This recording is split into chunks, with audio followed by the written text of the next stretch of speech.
Hi, my name is Ingmar Bruder.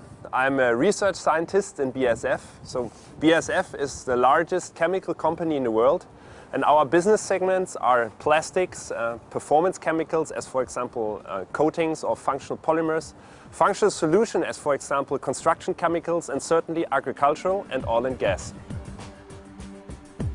So in the year 2050 it's expected that about 9 billion people will live on this planet, and most of them want to be mobile. And the question is how to find a way to ensure a certain mobility in a sustainable and a cost-efficient way. And one possibility could be to invent cars which drive by electric engines. So what we are doing in BASF is we are developing organic photovoltaics, organic solar cells. And since this is a very complex topic, a lot of people from different professions have to work together. For example, chemists, quantum chemists, and physicists. So since we are a chemical company and we will sell materials, chemicals in the end of the day which can be used to produce organic solar cells, we need additionally partners from industry or from academia to make systems, to make complete organic photovoltaic systems. Traditional solar cells are made mainly out of silicon, and the reason for that is that it can be processed very well, it conducts very well, and it absorbs the light in the right optical range.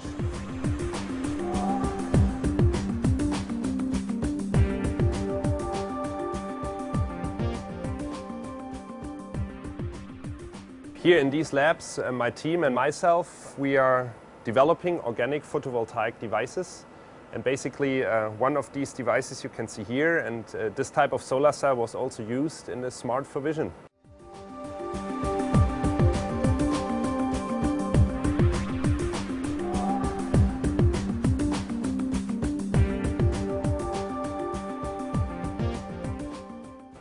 So the main difference between solar cells based on inorganic materials, for example silicon, and organic solar cells is that here dyes are used to convert light into electricity.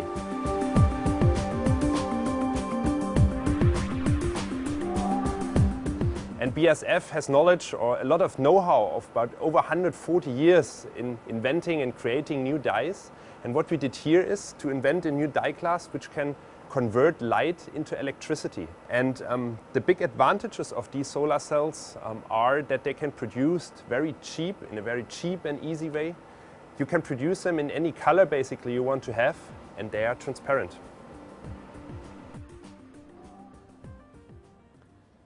So basically what you're seeing here is are different organic solar cells.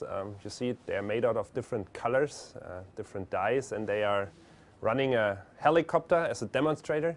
But certainly this is a demonstrator, and for future applications you want to power real devices, and how that might look like you can see here. So basically that's a mobile phone charger powered by organic transparent solar cells. And basically here you see my BlackBerry, and I can put it here on the chargers. And you can see here the clock appears, which means that my BlackBerry is charged at the moment. So if you want to design a perfect solar cell, it should be black, because certainly a black color is absorbing all the visible light. However, with organic solar cells we can produce any color you want to have for aesthetical reasons.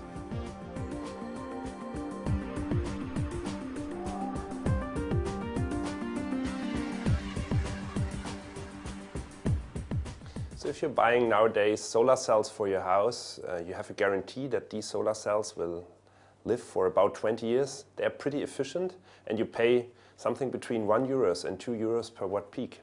So and what we are doing actually here in our lab is to increase the efficiency of the organic solar cells, to increase the lifetime in order to catch up with existing technologies. And even more important, that we are developing here a production mechanism allowing us to produce our solar cells in the end of the day for much cheaper conditions. So if we are talking about market entrance of organic photovoltaics, we have to distinguish between different markets. So for example, if you're talking about consumer electronics, there will be first products available probably in the next few years. If we are talking about construction, then the properties or the issues of the solar cells are much tougher to handle. For example, we have to provide a lifetime of 20 years. We have to provide efficiencies of 2-digit values, and this will take some more years. So as a scientist, you're not reproducing things what other people have done before, or you're not waiting for orders. As a scientist, you have to be creative, you have to be foolish, and that's how I am, and therefore I like my job.